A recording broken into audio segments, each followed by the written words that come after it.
Welcome, everyone. Today, we're pleased to have Craig Lean with us again. My name is Catherine McCary, and I'm the Executive Director of Disability in DC Metro. And Craig's comments today will be on the Section 503 rulemaking. Craig, do you mind going to the first slide or the next slide, please? Great. Just a quick look at the agenda. The welcome is welcome. A few tips is to ask that you keep your microphone on mute. You all have talking permitted, but if we can go through the session, send us a question in chat rather than interrupt Craig. And we will hopefully have time at the end for you all to come on microphone and ask questions directly.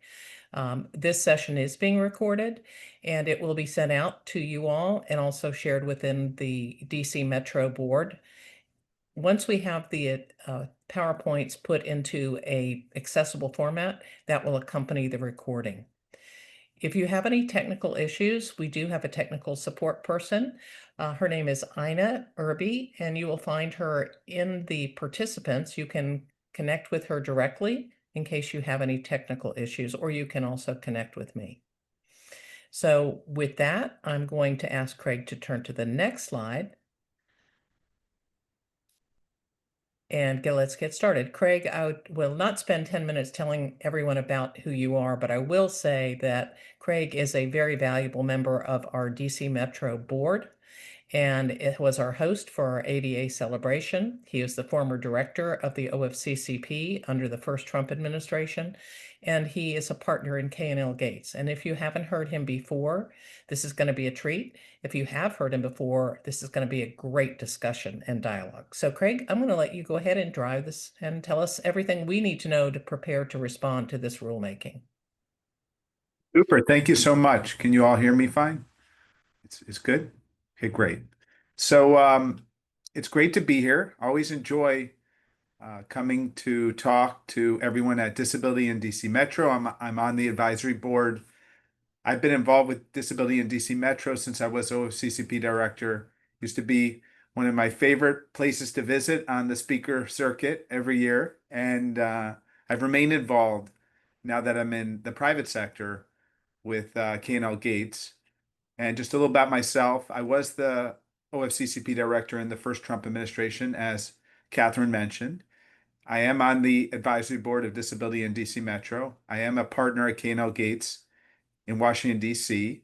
And I work with Disability in DC Metro, both as an advisory board member and also in that role too. I'm very pleased to have a strong relationship with this organization. And in addition to that, I teach at George Washington Law School. I teach disability rights law and local government law and government lawyering. And I am involved in a variety of disability organizations. And I'm also on the DC Advisory Committee to the U.S. Commission on Civil Rights. I'm the vice chair. And this year we've been very focused on actually special education and the IDEA and some deficiencies with how DC, the District of Columbia, has been implementing the IDEA within its boundaries. So we've been very involved looking at that. And then I serve as co-chair of the DC Family Support Council. We're the constituent board that's part of the DC government that represents people with intellectual and developmental disabilities and their families. And I'm on the board both as an advocate and also because my daughter has autism with an intellectual disability. And so she's one of the constituents the board serves, and I'm there in that capacity too. So that's a little bit about myself. Because of my strong interest in disability inclusion, as well as my former service as OFCCP director, I have been following very closely what's been happening with OFCCP in the second Trump administration. I might remind you, maybe it needs to be reminded that in the first Trump administration, OFCCP was very successful. It had record years in terms of recoveries. It had a huge focus on disability inclusion and veterans through the Section 503 and VEBRA focus reviews, which Disability in DC Metro strongly supported, as I recall. And it was for me, I thought, and obviously I'm a little biased having been the director, but I was very pleased with everything we did then. We were very active, very engaged. The second Trump administration has taken a much different, 180-degree different approach towards OFCCP the first 6 months. it's it of course revoked Executive Order 11246. It put a pause on 503 and VEVRA for some time as it was determining what to do going forward. The OFCCP really hasn't done any enforcement. It has been a little bit involved in some of the anti-DEI efforts of the administration. We'll see if it continues to be involved in that area. It just recently, under 503 and VEVRA, started to do more work again. It did indicate that it's taking complaints now and it's investigating complaints. There was an effort to sort of zero out OFCCP's budget in the president's budget to Congress, proposed budget. Congress isn't doing that so far. The Senate actually gave OFCCP a full, or the Senate Appropriations Committee recommended a full appropriation for OFCCP, 105, $106 million, somewhere around there. So that's where it's been at for several years. So it's looking like Congress is going to preserve OFCCP. And so I've noticed that, I think you've noticed too, that the administration is starting to do more things with OFCCP. They recently, the director sent out a communication to contractors saying, tell us about your anti-DEI efforts, your efforts to sort of scale back your executive or end your Executive Order 11246 initiatives. But they also indicated that they are going to be enforcing 503 and VEVRA, as I mentioned, and they published some regulations, some proposed regulations, and a notice of proposed rulemaking. So they are taking more activity now. And I would note that even though it had been speculated and actually even reported that OFCCP was and was proposed in the president's budget, that OFCCP was going to lose its Section 503 authority and that was going to go over to the EEOC, the Equal Employment Opportunity Commission, and that its VEVRA authority for veterans was going to go to the Veterans Office, VETS, at the Department of Labor. It doesn't look like that's happening anymore, at least not in the near future. So, and in fact, when you look at these proposed regulations for 503 and VEVRA, it doesn't mention anything about that. They're written as if OFCCP is going to continue to have authority over 503 and VEVRA. So that brings us to today, which is that OFCCP and the Department of Labor have published a notice of proposed rulemaking. They propose to make changes to Section 503 regulations and some changes to the VEVRA regulations, although less so. And they also propose to eliminate the Executive Order 11246 regulations. We're going to go over all of that today with a primary focus on the Section 503 rulemaking and some thoughts about a comment that Disability in DC Metro will be doing and that each of your organizations could do if you wished. But also, I know you're here because of your involvement with Disability in DC Metro. So part of this is to give you some thoughts on what would be raised in a comment by Disability in DC Metro to get your feedback and so that you could talk to Catherine and myself and we can help incorporate that into the comment that's provided. And I'm doing this as counsel for Disability in DC Metro. Catherine brought me in. I'm very pleased. So thank you, Catherine. And doing pro bono. This is a pro bono work that we're doing, my firm's doing. We're very proud to do this work. So, we want to get the feedback and we want to obviously represent Disability in DC Metro with diligence, and we want to get your feedback. And also, we want you all to comment too. Comment individually. You can comment individually, your organizations can comment. One nice thing about the comment process is that it's not that formal. So you have organizations like Disability In, for example, that will do a comment. You'll have an organization like Disability in DC Metro, an affiliated organization, which will do its own comment. Hopefully all the Disability In affiliates will do a comment. Then you can have each of you individually can do a comment. You can do it in your personal capacity, and your organizations could do a comment if they wished as well. And all of that is allowed. It's not considered a conflict. It's something that you can do. I'm involved in a number of comments that I'm helping with. As long as they're generally aligned, that's all you really need to do. So the more comments, the merrier, as they say. The more the merrier, the more the better, because we want the Department of Labor to see that there's a lot of interest in 503 and that people care about it, and that maybe what they're proposing here is a mistake, and maybe they should do something a little differently, and that 503 is popular, and that businesses don't want this. They would prefer to keep 503 as it is. So the more comments that are received, the better. I will just give you an example. The Department of Transportation recently had published an interim final rule, a proposed interim final rule, where they were going to be eliminating a lot of the accessibility guidelines for federal buildings. Pardon me, the Department of Energy. The Department of Energy published this proposed rule, this interim final rule, where they're going to eliminate a lot of these accessibility guidelines for buildings that receive funding from the Department of Energy. And they said, well, look, we don't think we need all these regulations. We think that the general duty to build accessible buildings is sufficient. I think a lot of people that work, I used to work in local government. I don't think that's true. I think you want specific regulations, or else companies, it's hard to hold companies to account. They could say, well, look, we tried to make it accessible. We followed some general standards in the industry. Oh, okay, maybe this door isn't wide enough. Maybe this ramp should have been there or there. Maybe the elevator should have worked like this. Maybe, but it's much better to have lots of specific guidelines regarding accessibility in buildings. It's easier to hold companies to account. So anyway, they proposed this and they got something like 18,000 responses, and then they put a pause on it. And they're like, "Oh, well, wait a minute, maybe we better look again."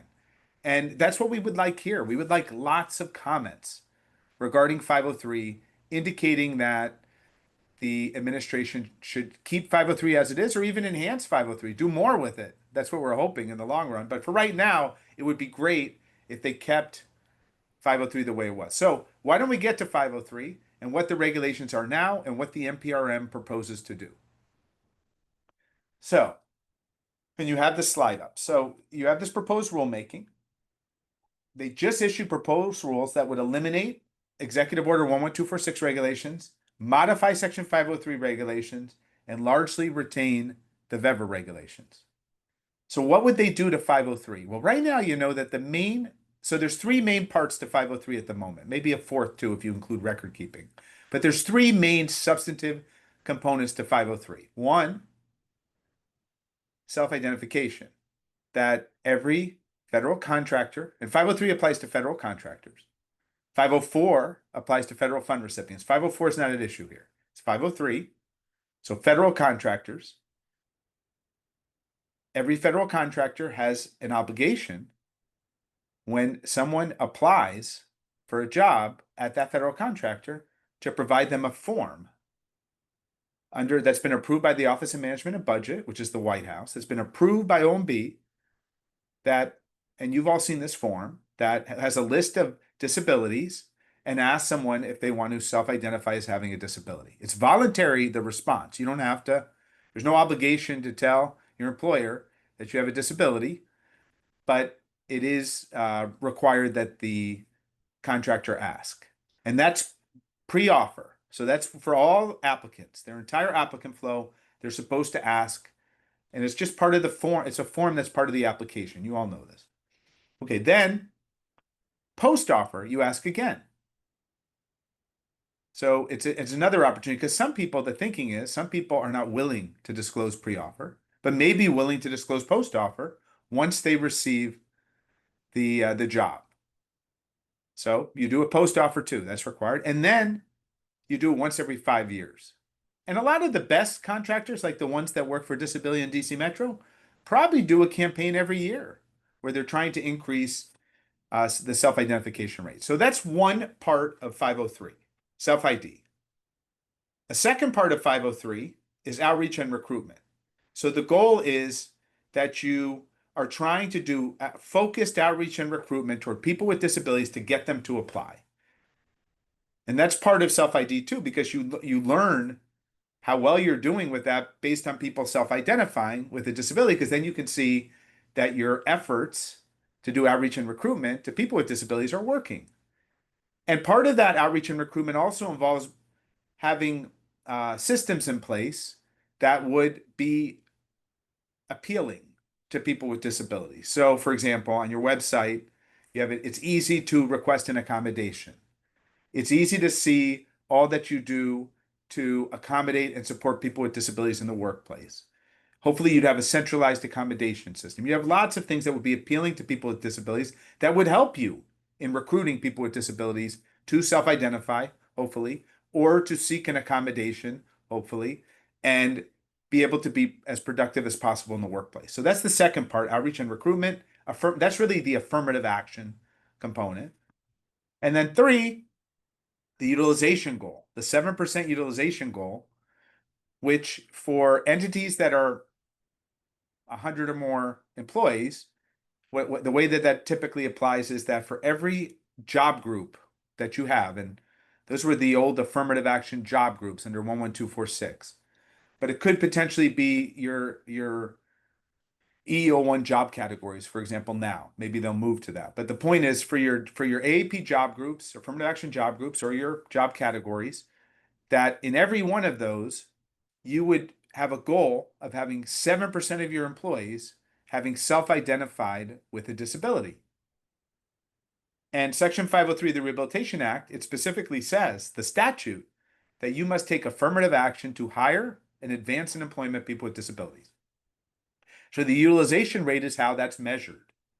It's a benchmark that you can point to every year to show your progress getting more people with disabilities into higher level positions. It's not a quota. It's never been viewed as a quota by OFCCP. There have been some who've argued it should be a quota, that it should be more strict, and in fact that the utilization rate should be higher. For the federal government, it's 12%. So for federal contractors, it's 7%. For federal agencies, they also have a targeted disability rate for people with very significant disabilities that are targeted. They don't have under 3. So it's a bit quote federal agencies. It's not a either. You're still to hire based on merit. The point is that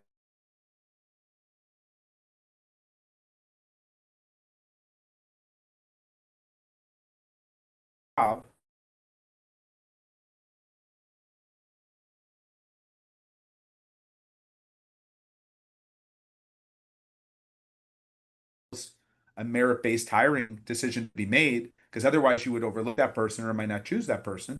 So that's why, it's a little bit more complex in the disability area than in other areas, because it is a requirement that you not discriminate against people with disabilities and that you actively try to include them and accommodate them so that they can participate in employment. So, but that's nonetheless, the 7% utilization goal has been there for many years. It's not a quota. And it's something that helps you measure your progress, your affirmative action in terms of advancing people with disability in the workforce and hiring people with disability in the workforce. So those are the three main components of 503. So what's proposed rule? And of course, there's a record keeping requirement. You got to keep all these records typically for 3 years. So, and that's to measure the effectiveness of your affirmative action program. There's also a written affirmative action requirement. It's like you actually have to prepare a written plan that describes these 3 points. So, but the 3 main substantive components, I would say the plan, the written plan, and the record keeping are more procedural. The 3 main substantive components are outreach and recruitment, self-identification, and 7% utilization goal. So what is the administration proposing? They're proposing to eliminate 2 of those substantive components, the 7% utilization goal and the self-identification. And we're going to get into that in a second as to why, but that's what they're proposing. So what would be left if the administration is successful in this rulemaking and they end up adopting, and by success, I mean, I don't think it's successful, to be honest with you. I think it harms 503 and harms the administration. But if they achieve what they have proposed, maybe that's the way to say it, under the notice of proposed rulemaking, you would only have a written affirmative action plan that would discuss outreach and recruitment and would retain records related to that outreach and recruitment, but you would no longer have self-identification of disability, and you would no longer have a 7% utilization goal. So those affirmative action programs would still exist, but they would be smaller. And honestly, it'd be very hard to figure out how to measure what you're doing and the effectiveness, because you're not allowed to ask if someone has a disability, and you're not allowed to measure it compared to a goal. So those are the proposed changes. Let me tell you, it felt like those changes, when they were released, they felt like a lead balloon. A lot of the disability community was very upset. A lot of the contractor community was very upset. because they're like, we've had 503 in place for a long time. I'll tell you, it's been about a decade, a little bit more than a decade since these regulations came into place. And they've generally had bipartisan support. When they were initially enacted, there was pushback from the business community regarding self-ID and the utilization rate. There was pushback that that would add burden. But it's turned out over the 10 years that it's not much of a burden and that companies like it because it allows them to, it's a very set way they can try to do outreach and recruitment toward people with disabilities by being able to ask for their self-ID information and being able to measure it against a 7% goal that has not been treated as a quota. So, and I work with the, National Industry Liaison Group. I'm on their advisory council. I work with the Institute for Workplace Equality. I represent a lot of federal contractors. I'm not hearing any of them excited about this. I don't hear any of them saying, oh, wow, yes, let's eliminate these parts of 503. I haven't heard that, so what I've heard is, oh, why are they doing this? It's not invited. No one wants this. It's not, I guess it's arguably deregulatory, but the point is that it's also going to cause us a lot of burden as contractors because now we're going to have to figure out other ways to measure. This was all set. We have a set infrastructure. It's very easy. We have a form that's been approved. We have a rate that's set and it's always the same. And we can measure it every year. This is easy. Now you're making it difficult. So I haven't seen any real support for this proposal. Having said that, it is a genuine proposal of the Department of Labor. I suspect they view it as deregulatory, and I suspect they believe that federal contractors will be pleased that they have less obligations in this area. I don't think that's true because I'll tell you, I've represented federal contractors, and I've been the director of OCCP and talked to thousands of contractors, overseen thousands of audits, and there's not liability in the 503 area typically. Contractors were always worried. If they were worried about something, it was more 11246 because of the audits and some of the large settlements and things like that. 503 is popular. It's very popular. And frankly, it's not enough. There needs to be more done in this area. That's been my experience. And it's never been something that I've heard companies be upset about. Neither 503 or VEVRA. The focus reviews were very popular when we did them when I was director. So I'm hoping that this was a genuine proposal from the Department of Labor, which I think it was. And I'm hoping that some genuine comments saying, you know what, maybe focus your deregulatory attention elsewhere will be well received. So I'm optimistic that providing a response here and providing some thoughts and some feedback as to this proposal could actually bear fruit and be successful. The comment period is open with comments due on September 2nd, 2025. Now, I will say one other thing. There's something, let's say, for example, there's some positive here. I want to say that too. You might say, well, what's the positive? We're Disability in DC Metro. We love 503. I love 503 too. Here's some of the positive. They could have gone farther. They could have done to 503 what they did in 11246. What do I mean by that? Well, it's true that 503 is a statute, whereas 11246 was an executive order. But 503 as a statute is not that long. It's like a paragraph. And it basically says that you have to take affirmative action to hire and advance in employment people with disabilities. Doesn't require a written affirmative action program. It just is a general duty to take affirmative action. It doesn't require a written program that goes through outreach and recruitment, for example, that can be measured and audited or reviewed. It doesn't require much. There's a lot of discretion here for the department as to what they want to do. So they could have gone farther. And in fact, you should think about this in writing your comment. We don't want them to go farther. We don't want them to eliminate written affirmative action programs, for example, which they might be able to do. So it's important to also mention that you agree with keeping written affirmative action programs, that you agree with keeping outreach and recruitment, and that it would help those efforts to be able to have self-identification and a utilization goal. And you may even want to propose alternatives, saying, well, look, if you don't like a 7% utilization goal, and we'll get to this in a few slides. I know I spent a lot of time on this one, but this is the most important slide, I would say. But the 7% you don't like 7% utilization goal, well, why don't you change it to a hiring benchmark like they have with Vevra? That could just be measured once there's a hire. It doesn't even have to be pre-employment. It could be post-employment. Just measure that to a benchmark. Right now, people with disabilities that have self-identified, according to BLS data, make up about 5% of the workforce. So use a 5% hiring benchmark, for example. I'll tell you that's low because we know a lot of people don't self-ID. So it's probably much closer to 15%. But having anything would be useful. So the point is, we want to come at this and say, look, it's good you're keeping this, affirmative action for 503. It's great that you're keeping Vevra the same.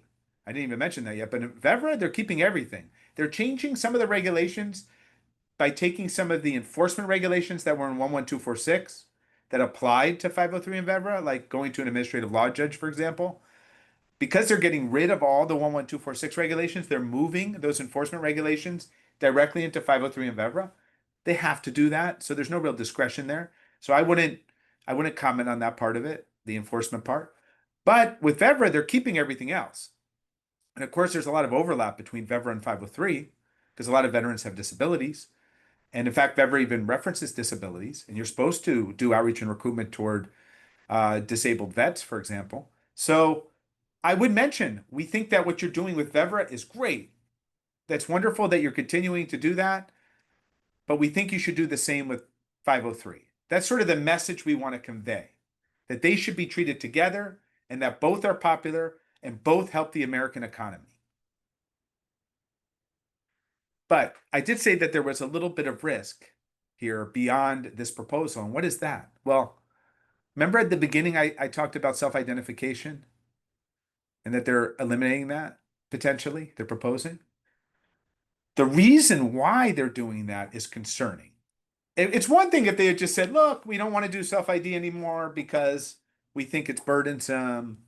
We don't think people like to do. We don't think it's accurate. We think a lot of people don't self-ID. And so it's not really a great measure of the amount of people with disabilities in the workplace.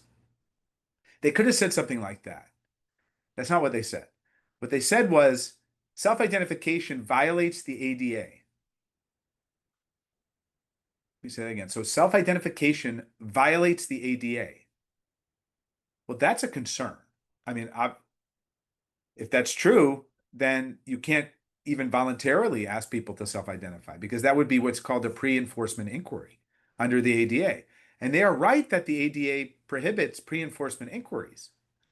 But the ADA also includes language preserving the Rehabilitation Act and indicating that you can have a higher standard of care, which could include, for example, affirmative action for people with disabilities. So the thinking for the last 35 years of the ADA has been that you read the ADA along with the Rehabilitation Act. You read them together. So you don't have pre-employment inquiries. You don't ask someone if they have a disability. Like if you're hiring them or you're interviewing them, you don't say, hey, do you have a disability? That would be illegal under the ADA. There's very limited circumstances where you can ask, but you're not allowed to generally ask that question to people. But the point is that it's always been viewed that for federal contractors, you could have a separate form, part of the application process that's kept separate from the personnel file, that the people making the hiring decision are not aware of. And that will help serve affirmative action purposes, but will not come into an employment decision for this particular individual. And that's why we would argue that a pre-employment inquiry is a term of art. And it's not saying it doesn't block a government form that's used for a different purpose. And that's not part of the hiring process and kept outside the personnel file. That's the argument we have to make. But the point is that if they are successful with that argument, it could end all self-identification pre-employment. And it wouldn't even let companies voluntarily ask anymore because it would be viewed as a violation of the ADA. And there is some risk that that's where the EOC is going with the ADA. They may, once they have a quorum, the acting chair, Andrea Lucas, who I assume was consulted on this proposed rulemaking, they may decide to take that position that the ADA bars affirmative action for applicants because it's a pre-employment inquiry. So I think we have to it's very important to respond on that point now. Before they've come out with formal guidance that says that, we need to explain why that's not the case and shouldn't be the case, and that 503 and ADA should be read together. Okay, so anyway, that's an overview of the comment. That's an overview of what they're proposing. Let's go through the arguments that we're going to make and that you may want to consider making if you do a comment. So first, typically when you make a comment, you start with the legal arguments. Because under the Administrative Procedure Act, if you can show that a comment is inconsistent with applicable law, violates the law, or that they've interpreted the law wrong in what they're proposing to do, that's usually a basis to set aside the rule. That's the strongest basis. And courts are at their strongest there too, because courts are entrusted with interpreting the law. And in fact, you may have heard about Chevron deference, this idea that it used to be that agencies were given deference in interpreting the law. Well, that's been eliminated by the Supreme Court. So now each court is supposed to give their own independent judgment. So if you can point to legal deficiencies in what an agency is seeking to do, that tells them that there's a lot of risk here for them, and maybe they need to change what they're doing, because there's a good chance a court down the road will block this proposed regulation. So usually start with the legal issues. Although I will tell you this, if you're writing it for your own organization or for yourself, I would usually start with an introduction of who you are or why your organization is interested and show your subject matter expertise. It could be because your organization is a disability organization, disability advocacy organization, like Disability in DC Metro. It could be because your organization is a major federal contractor that employs many people with disabilities and has had a Section 503 program for many years. So that could be the reason. It could be that individually you have a disability and you don't necessarily have to disclose your disability, but you could say that you self-ID, or you could say that you're part of the disability community if you want to keep it a little bit more broader, for example. Or you could say you're a caregiver of someone with a disability. Or you could say that you're an ally. But the point is, give them a little bit of background about why they should pay close attention to your comment. But then typically the first section in one of these comments would be a legal section. So here's what I would, I'm looking at arguing in this comment. One, the ADA is not in conflict with the Rehabilitation Act. So there is something called a pre-employment inquiry, as I mentioned, under 42 USC 1112 D2A. It's a long site, but take a look at that online. You'll see that the ADA does indeed bar pre-employment inquiries, and that generally that's been viewed as a positive thing for people with disabilities. Like, why are they asking me about my disability? That's not relevant. I can do the job. I'm qualified. Look at me.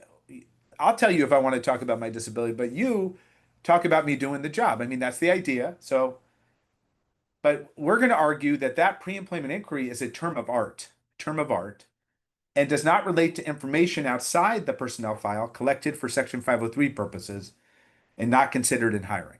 So it's important we win that argument. We need to make that argument. There's some case law that upheld the 503 regulations. We're going to cite to that, a DC Circuit case. We're going to cite to some other cases where, where they define what a pre-employment inquiry is and where it'll be focused on something that's part of the hiring process. So we're going to, address that, but that's something that should be addressed. We're also going to make the point that these are both statutes. It's true. 11246 was not a statute. It did not have equal dignity with the ADA, for example. And by dignity, I don't mean that they're as important, like personal dignity. I mean, in the law, there's something called the equal dignity rule, which is that if you have two statutes, they're of equal dignity with each other. An executive order would be of equal dignity with another executive order or executive action. Regulations are of equal dignity with each other. But a statute has higher dignity in the law than a regulation, for example. So the point is, the Rehabilitation Act is not a regulation, it's a statute. It predates the ADA. It's possible the ADA amended the Rehab Act, but it didn't indicate that it did, and it's never been treated that way. They've always been read together, which is called in peri materia. And in fact, in the 2000s with the ADA Amendments Act, there was an amendment to the ADA, and they did not address affirmative action under the Rehab Act. So they were fine with how that was going when they amended the ADA in the 2000s. So the point is, why would you not read them together? Why wouldn't you allow both? You could bar pre-employment inquiries as part of the hiring process and still allow affirmative action and self-identification that's separate from the hiring process. Why not just read them both that way? That would give effect to both. That would give them equal dignity. I think we also have to argue that Section 503 implicitly requires voluntary self-identification opportunity because it requires affirmative action to hire and advance people with disabilities.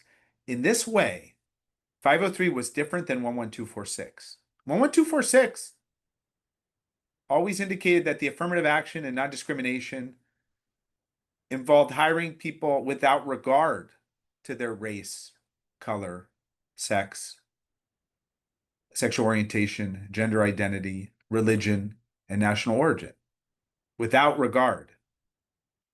503 is different. It's a true affirmative action statute in the broadest sense. It actually says you have to hire, make efforts, take affirmative action to hire and advance in employment people with disabilities. So with regard to that identity. And the reason why it could be worded like that was because being non-disabled is not considered a protected class.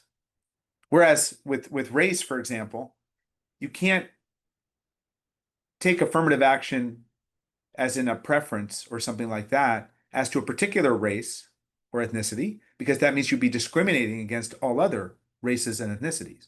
Same with sex, same with national origin, same with religion. So the point is, with disability, you can take preferential action to try to advance people with disabilities because you're not discriminating against anyone in doing so.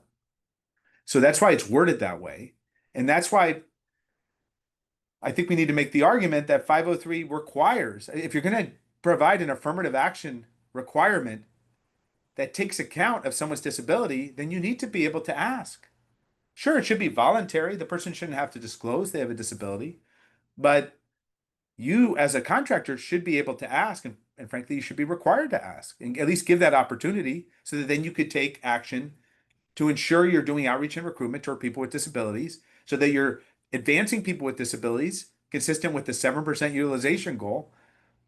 I think we need to argue that's implicitly required by 503 and that this regulation violates 503 now by eliminating those the self-ID part in particular. So those are the legal issues. And there's some other ones, but those are the main ones I think would be helpful to have a focus on. And they're ones that we really need to win because otherwise it could harm 503 for a long time if it's determined that it's basically undermined or subservient to the ADA, like that it almost superseded by the ADA. That would be a problem. Okay, now what about the policy issues? Well, one, this is where you can talk about your experience as an organization.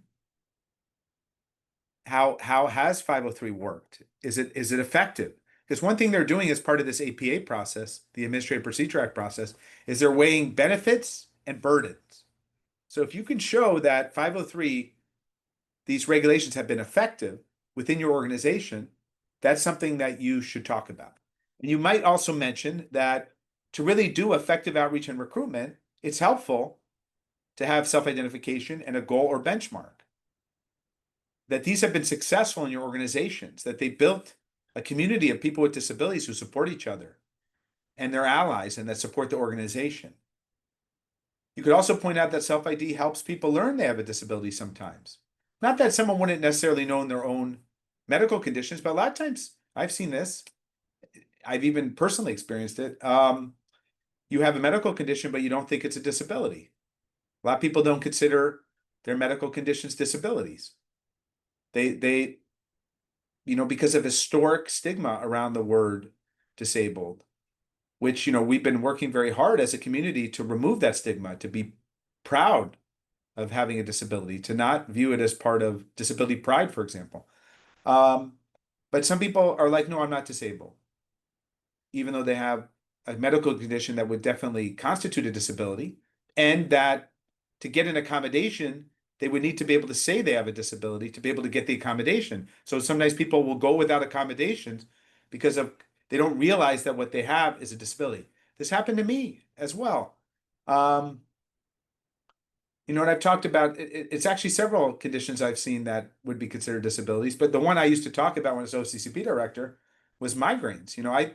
I got I still get migraines. And they can be debilitating sometimes. I need to take time off, a few hours, but it affects my vision and causes severe pain. And I didn't think about it as a disability. I thought about it as a medical condition that I've gotten treatment for. So, and I've learned how to manage, and also I grant myself accommodations because I was the OFCCP director or a partner at a law firm. So if I need to stay home and rest, I just stay home and rest, or I turn the lights off in my office until I feel better. But not everyone could do that. So the point is, I saw that migraines was on the list. I'm like, I should self-identify as having disability because that's I'm asking other people to do that. So I started, but I wouldn't have known that. And I wouldn't have known necessarily I could ask for an accommodation for a disability, even someone who's worked in this field. Because a lot of times when you're a lawyer working for people with disabilities, it's often people who have more significant disabilities, where the accommodations might even be extensive sometimes. And like with my daughter, who's profoundly autistic with an intellectual disability, she needed substantial supports. So what I would, that's what I sort of in my head, based on the work I had done, the advocacy, that's what I was thinking about. But then I really liked when I joined OFCCP and began really looking into this, how broad the definition of disability was. And I realized that the disability community is very broad, and it's in our interests to look at it broadly. Now, there may be an argument that there should be a targeted disability rate too for very significant disabilities, where accommodation sometimes will be more expensive or more extensive because we want to help those individuals too to be able to get in the workplace. But the point is, they say 25% of people will have disabilities, but there's a good argument that it's way higher than 50%, at least at some point in your life, that you have a disability, either temporary or permanent. So the point is, these rules help everybody, similar to universal design. If you can get an accommodation for a disability you have that will help you be more productive and feel better in the workplace, then these self-ID forms are wonderful in that regard because someone sees, oh, you know what? I can request it says that on the form, you can request an accommodation if you have a disability. And then it has a list of all the different disabilities, medical conditions that would be, and health conditions that would be disabilities that has led to a lot of people self-identify. I've heard many people have stories like my own. And, Disability In does a disability tracker, disability index every year. And my understanding is that the amount of people self-identifying with disabilities and federal contractors that participate in that program has gone way up over the last 10 years. And hopefully we'll be able to get into that in the comment to some extent. But the point is, this has been a very successful program. And it doesn't hurt anybody. You don't have to self-ID. And it's kept separate from the personnel file. I haven't heard of any situation where it caused a problem. So it's very abstract, this harm that it violates the ADA, because I haven't heard, when we would get complaints at OSCCP or when I've seen it in private practice, it involves someone who asks you as part of the hiring process and then doesn't hire you because of it, or has some sort of anachronistic, archaic, condescending view of disability, and they don't hire you or they don't give you an opportunity because of that. It's not because of the self ID form. I've never heard of that causing an issue. So the point is, this is very hypothetical and abstract, but what this proposal would do is it would hurt people with disabilities, including future people with disabilities who don't know that they have a disability, but because of this form might self-identify and might seek an accommodation, which could help them in their organization. So this is so explaining that is helpful from a policy perspective. I'd also note that a utilization goal is not a quota. It's not treated that way. It's important that they hear from organizations. You're not hiring people because they have a disability. You're hiring them because they're the best for the job. But the point is, you are not discriminating against them because they have a disability, and you are affirmatively accommodating them. And then in some circumstances, if you have an actual disability hiring program, like an autism at work program, you may even be favoring people with disabilities to hire them. But that's predominantly because in those groups, a lot of times there's a lot of barriers to hiring those individuals in a typical workplace, and you're seeking to make your workplace more accommodating and more accessible. And that's why you have those programs. So explaining all that would be helpful. What about burden and alternatives? So measuring burden is important in rulemaking. This rule is going to affect a lot of small businesses too, because a lot of small businesses, you might think, oh, well, but isn't there like to have a 503 obligation, you have to have at least 50 employees. A small business by the Small Business Administration standards, typically less than 500 employees. So a lot of small businesses will be impacted by this rule. They're still going to have the outreach and recruitment obligation, but now they're not going to have a government form that's been approved that's easy for them to distribute. They're not going to have that anymore. So they're going to have to figure out another way how to measure this. So the point is making the argument that this is causing burden, that now that you have an infrastructure for 503, it's not burdensome to have a form that's part of the process already. And maybe the 7% utilization goal has a little more burden because you have to calculate it every year, but that's helpful in terms of benchmarking. So I would make that point that it's not as burdensome as they think. This is not something that the contractor community or the disability community is asking for. It's not deregulatory in a typical sense because it's not really decreasing burden. The burden's already been borne, whatever that burden is, and it's better to just maintain the status quo at this point. And then also pointing out alternatives. You might want to say, well, look, if you're not going to let us do pre-offer inquiries anymore through a self-ID form, at least let us do it post-offer. Let us do it at least when we hire. Let us still ask our employees every 5 years. Don't take the whole thing away. If you're so focused on applicants and pre-employment inquiries, just say that that's no longer required, but allow the other parts, require the other parts, or say, you could also propose, what? If you don't want to require it, fine. But if we want to do it, if we want to do a voluntary self-ID, let us continue doing that. Don't say that it's barred by the ADA. Don't take that position. So that's an alternative. Another alternative would be, okay, you don't like the 7% utilization goal? Make it a utilization rate. Calculate it based on BLS statistics every year. Now that might be burdensome though, because that would take more time to figure out what that rate should be. 7% is easy. So the other thing you could say, which is, I think I would recommend considering proposing this, it would be great if they got a lot of proposals for a hiring benchmark for people with disabilities that's aligned with the veterans benchmark. They just published a new veterans benchmark, 5.1%.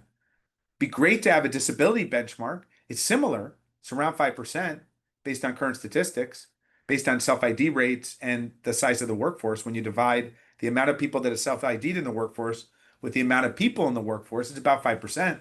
So you could use that as a benchmark goal and hope that companies will be above that, like they do with the veterans rate. So, at least a benchmarking goal would allow you to continue to ask once upon hire. You could then give a self-ID form at that point to see what your what percentage of people that you're hiring have a disability. And that could be a way to measure how effective your outreach and recruitment has been.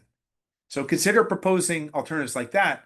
One reason I like that alternative is because they've already endorsed the VEVRA benchmark.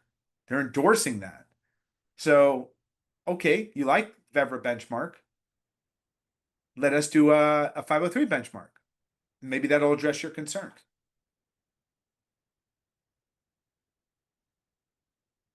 There's a little bit more I have here about the interplay with federal disability law. Just know that discrimination, no matter what happens with these 503 regulations, discrimination against people with disabilities remains illegal. 503 has an anti-discrimination component that's similar to the ADA. Federal contractors will still have to grant accommodations. They're still prevented from discriminating based on disability. the government has, they have these anti-DEI focus right now, which I'm not here to speak about today, but obviously it's been very controversial, including in the disability community. But one point is that disability has been separated from that anti-DEI focus. There's been a lot of people advocating for that. We don't want to see an anti-disability focus of this administration. So, and we want disability to continue to be a priority of this administration. Typically, disability has been bipartisan. Republicans and Democrats have supported disability inclusion, and Republican presidents have signed most of it's usually a Republican president and a Democratic Congress that have approved most of the major disability laws and statutes, such as the ADA, the ADAA, the Rehabilitation Act.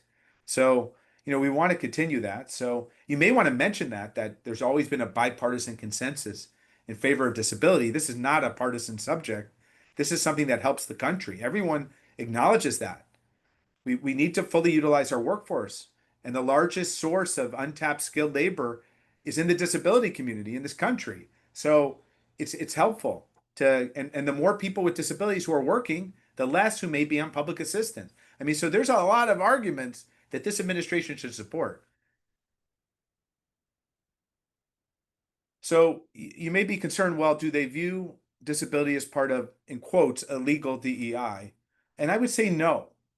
No. I do think you have to be careful with the 7% utilization goal that you do not refer to it as a quota, which I don't think any of you will, but it's still merit-based hiring, but you're making sure that you are taking disability into account by accommodating that person and making sure that you don't have barriers like website inaccessibility if someone wants to apply, or if you're using artificial intelligence that assesses how someone answers questions in real time, like by video, that you recognize that some people, because of their disability, may not have eye contact or may need more time to answer, and that you provide an opportunity to get that accommodation.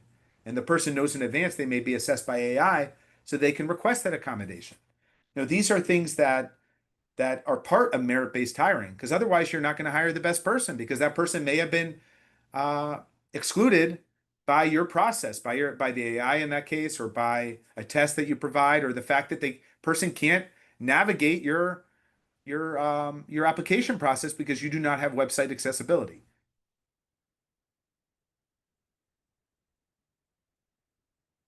So what to do now? I just have these additional slides because you're all federal contractors, or you're, supporting disability inclusion for federal contractors. Continue your Section 503 programs. You should continue requesting voluntary self-identification of disability. If OFCCP ultimately continues, expect 503 to become a primary focus at some point. At some point, they're going to have to figure out what to do with OFCCP. It doesn't look like it's going away. Reports of its demise were premature, as they say. So it looks like it's going to stay. At some point, they're going to have to do something. So hopefully, they'll make 503 a priority. The focus reviews are all there, ready to be used. So if you want to make a plug for the 503 focus reviews, add that to your comment too, maybe.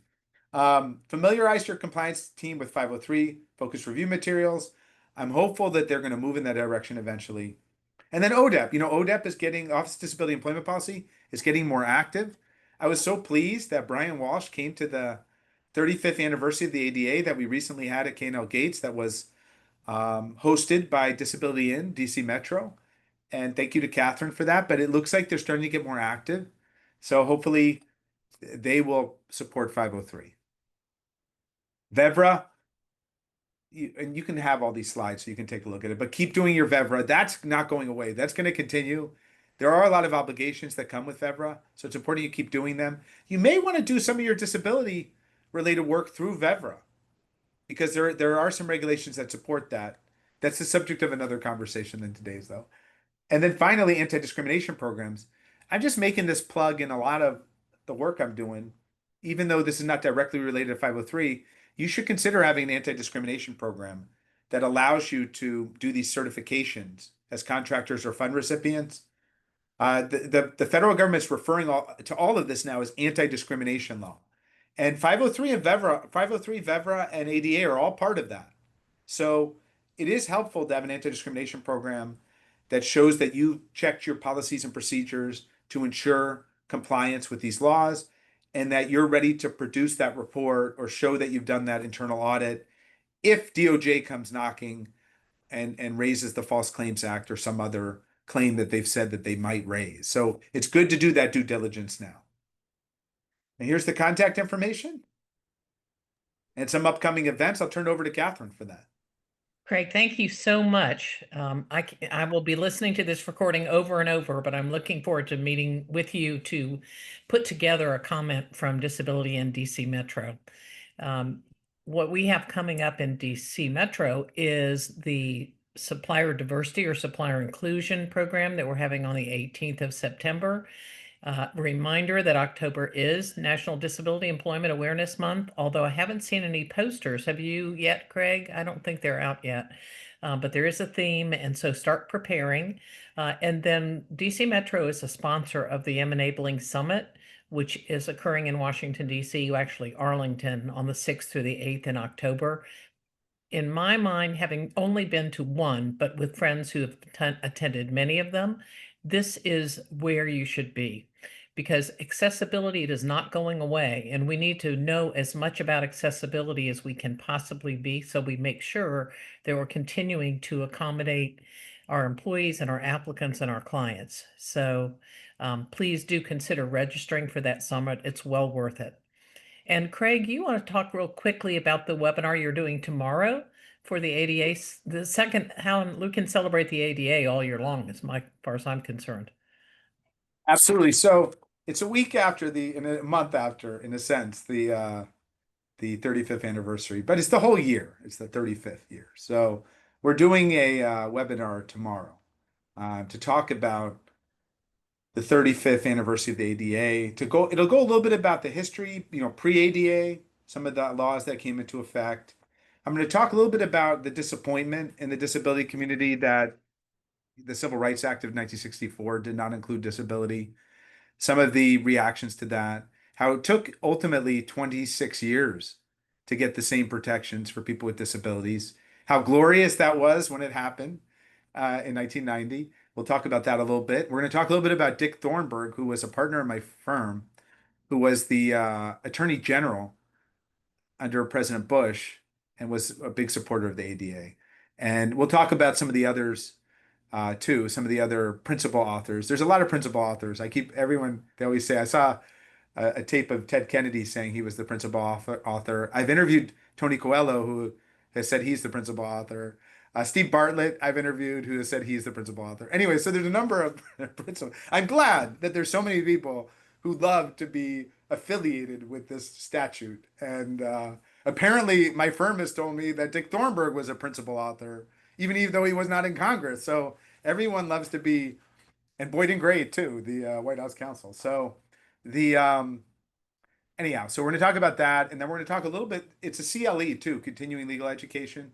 So it's available. You can go on my bio on the website and just look under, it's called Hub. But you could look at our presentations and, it's public, and I posted about it on LinkedIn too with a link to the registration, but it's free. You just have to register. And I believe it's 12 to 1? I don't even remember. I do so many of these.